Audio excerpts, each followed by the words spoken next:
Hello, it is me again, Becky. Thank you for stopping by. I am here to share with you my September wrap-up. I read a lot of books in September.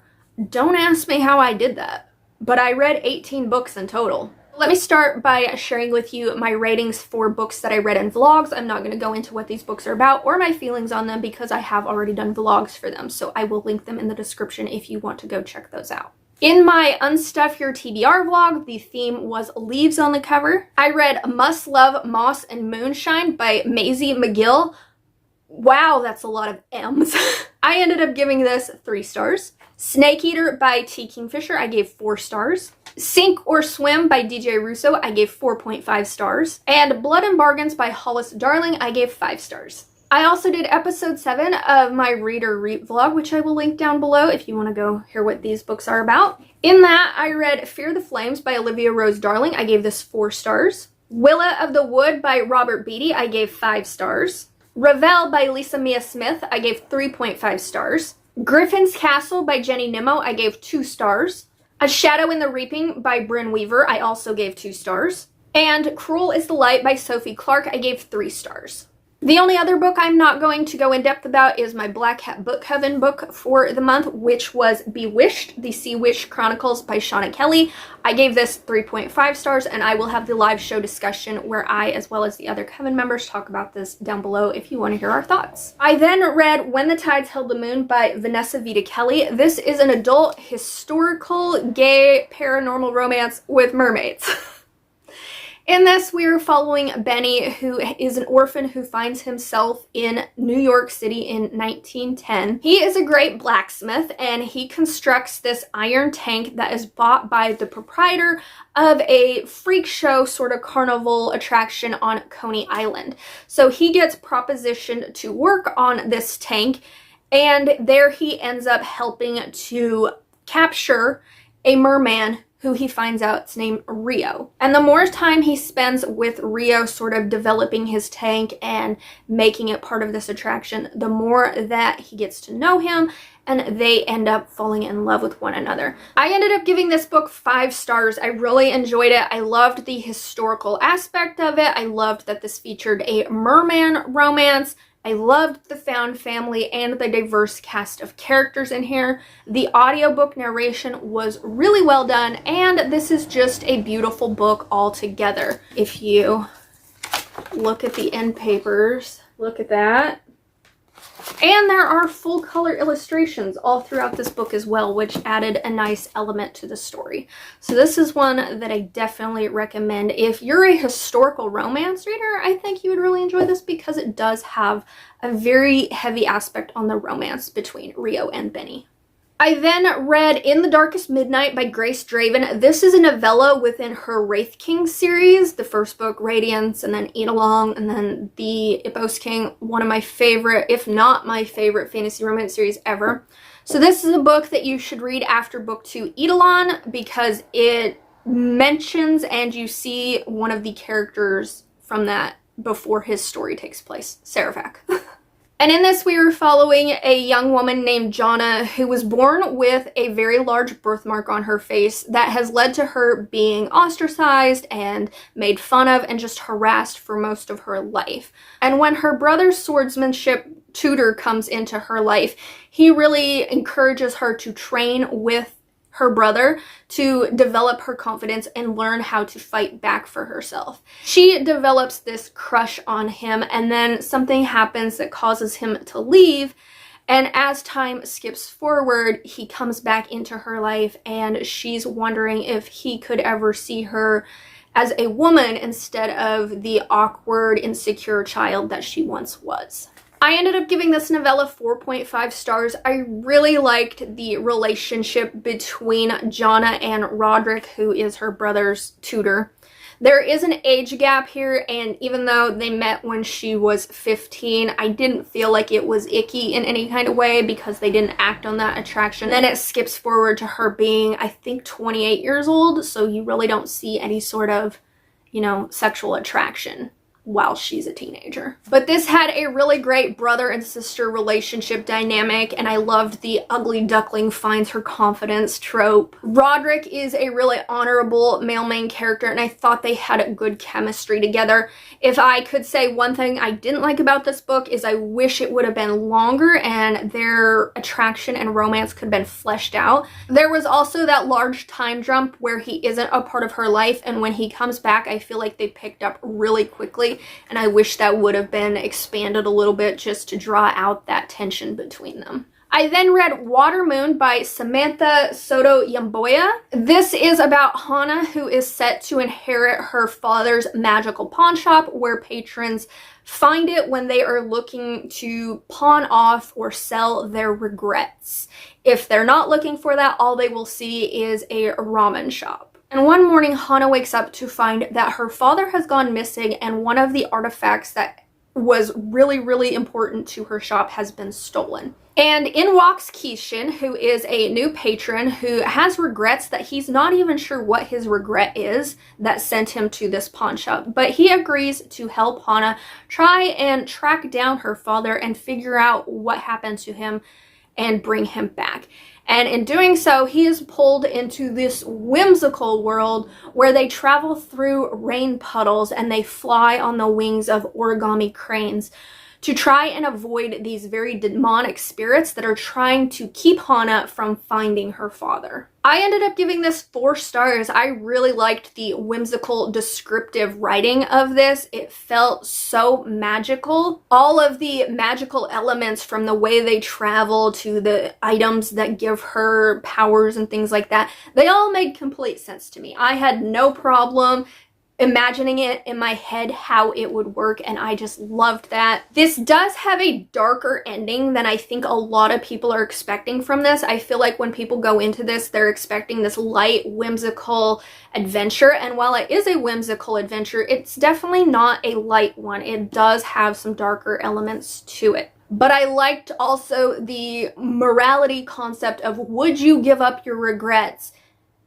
even if it altered who you are as a person? Because every choice you make, every regret that you have, they make you who you are. And would you give that up? The only 2 things I didn't like about this were the characters were said to be in their early to mid 20s, and they felt much younger than that. They almost felt like 16, 17-year-olds at the most.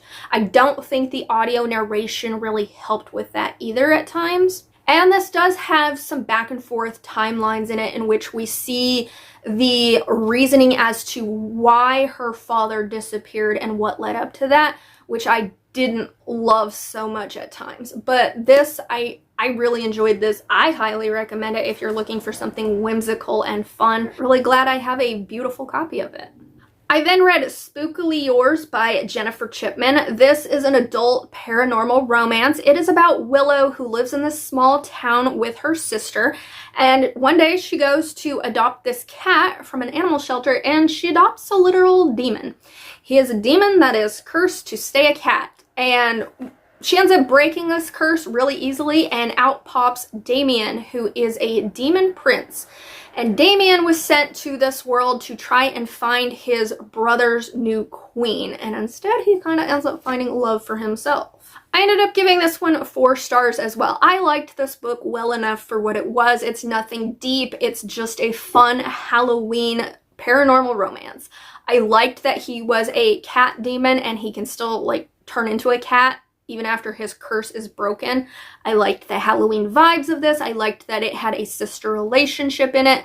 He is a shadow wielder and he uses his shadows in fun ways during sex, which was also fun. I also listened to this on audiobook and I liked that it had a dual cast narration. What I didn't love about this book were the sex scenes themselves. The dirty talk was really, really cringeworthy, let me tell you. I was just like, ooh. But it was fine enough for what it was. I then read a nonfiction. I read Superstitions, a handbook of folklore, myths, and legends from around the world by D.R. McElroy. I've had this book on my shelf since 2022, I believe. I like buying these kinds of books because I'm somebody who's very interested in myths and folklore from around the world, and I just had never sat down and read this, but I did. And I ended up giving this 4 stars. So you get like European folklore, African folklore, oceanic folklore, American folklore. And I really liked that it's very brief explanations of where the myths, legends, superstitions come from. It has some cool illustrations in it as well. And it was just a quick, fun read. I got introduced to a lot of myths and legends and maybe some creatures within folklore that I hadn't ever been introduced to before. Large sea snakes, man, they are a prevalent folklore myth in many a country. I don't think there was a country that didn't have some sort of large sea snake element to it, which I found fascinating. But yeah, this is one I will keep just to reference later, and if you're somebody who likes folklore and myths and legends and likes learning about them, I highly recommend this one. I then read A Witch's Guide to Magical Innkeeping by Sangu Mandana. This is a book that I have been waiting to read for years, and I finally got the audiobook from my library. This is about Sarah, who was once one of the most powerful witches in Britain, and she got her power stripped away from her when she resurrected her dead aunt. Now she lives in this magical inn. She takes care of it with the help of some quirky characters. This inn is pretty much a safe haven for people who feel different and ostracized in the world. So she's got this cursed fox who lives there, this chicken that's made of bones that lives there, her dead aunt lives there. She's got this young man who lives there who wants nothing but to be a knight in shining armor, so he dresses in knightwear and all this. And then comes along Luke and his younger autistic sister who end up living at the inn as well. And Luke is a very studious man, and he is able to translate this ancient spell that will give Sarah back her powers. And so it sets them on this mission to try and find these magical ingredients to do this spell. So I ended up giving this one 4.5 stars. I really loved the found family in here. I loved the animals, from the snarky cursed fox to the bone chicken. It was fun. I really liked Luke and his sister's relationship. It was very sweet. And I loved the element of them having to track down these magical ingredients for a spell. For some reason, that idea just does it for me in books, because it's not a competition, it's not a trial, it's more of a treasure hunt element than anything else that I really enjoy. The reason this didn't get 5 stars from me is because I was wanting more romance between Luke and Sarah. There is, don't get me wrong, there is, but I would have liked to see more of their romance develop. And lastly, I read His Royal Highness by Stephanie Nicole Norris. This is a book that I picked up for free once upon a time. In this, we were following Kadena, who is a princess of this royal family in Southeast Africa. It's a made-up country. It's sort of in between Zimbabwe and Zambia. So it helped me cross off a country on my Read Around the World challenge that I'm doing, because this book did mention a lot of places that were real to Zimbabwe specifically, and some in Zambia as well. So I thought that was really cool. But anyway, she's a princess, and she has grown up with her bodyguard Gemini since the time she was like 13. And now as a woman in her 30s, I think, she is coming to the realization that she is attracted to her bodyguard. And these two finally admit to themselves they are attracted to one another, and they proceed with their romance until one day Kadena is put into this arranged marriage with the neighboring country's prince. And it's gonna throw a wrench in their relationship. I gave this one 3 stars. I really liked the bodyguard romance. I liked the southeastern African setting. Like I said, it helped me with my challenge. And I really liked that Kadena was a really honorable female main character. She practiced what she preached, and she stood firm in her beliefs. Gemini was also a very honorable male main character. This had some cringy smut scenes, let me tell you. You know how in a lot of romances, the authors will say, you know, she moaned with pleasure. This author literally wrote into the dialogue her, ah, ooh, yes, please, and it was so fucking cringy to read, let me tell you, because it was every time. And I'm like, you could have just told me she moaned. And there were just some really small things that irked me about this story that probably wouldn't irk anybody else. But the characters are talking, and they reference, oh, it's 200 miles to there. And I was like, miles? People in that area of Africa don't use miles as a distance reference. They use kilometers. And I was like 98% sure of this. So I Googled it up and I was like, yeah, exactly, I'm right. So I was thinking this author has to be American because no way an author who lives in that region would use miles in their story. And sure enough, I was right. This author is American. Another thing that irked me is these characters speak Swahili, and so when they are speaking Swahili, the author will say something in Swahili and then translate it to English right after. And I hate that in books. I have read so many books that do this. And I get why they do it, you know, for readers who know the language, don't know the language. And this irritates me specifically because when I see this in books, I might not know what they're saying in a different language, but I'm able to use concept clues within the story to understand what they're saying. And if I'm really curious, I can go use Google to figure out what they're saying. It's not that hard. So when you say something in any language and then immediately translate it to English, it annoys me because it's just redundant. Either say it in the language the characters are speaking or just say it in English. Because another thing this author did was she would say, oh, he was cursing me in Swahili, and then the character would tell that character, just say it in English. What? Why would that be necessary? These characters aren't speaking to a character who only understands English. They're speaking amongst themselves, and both of them speak Swahili. So if you say the character was cursing me in Swahili, I don't need to know what the curse words are in Swahili. That's enough concept for me. You were cursing in Swahili. My brain can come up with that information. You don't need to have a character tell that character, just say it in English. What is that gonna do? And even if that character then switched to saying the curse words that he said in Swahili to English, why? That drives me freaking crazy.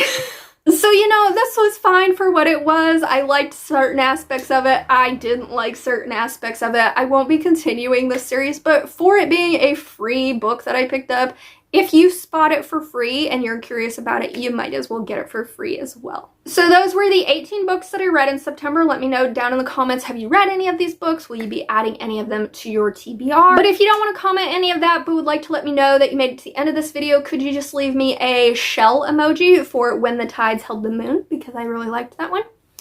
And with that, thank you so much for watching, and until my next video, good luck on your October TBRs. Bye!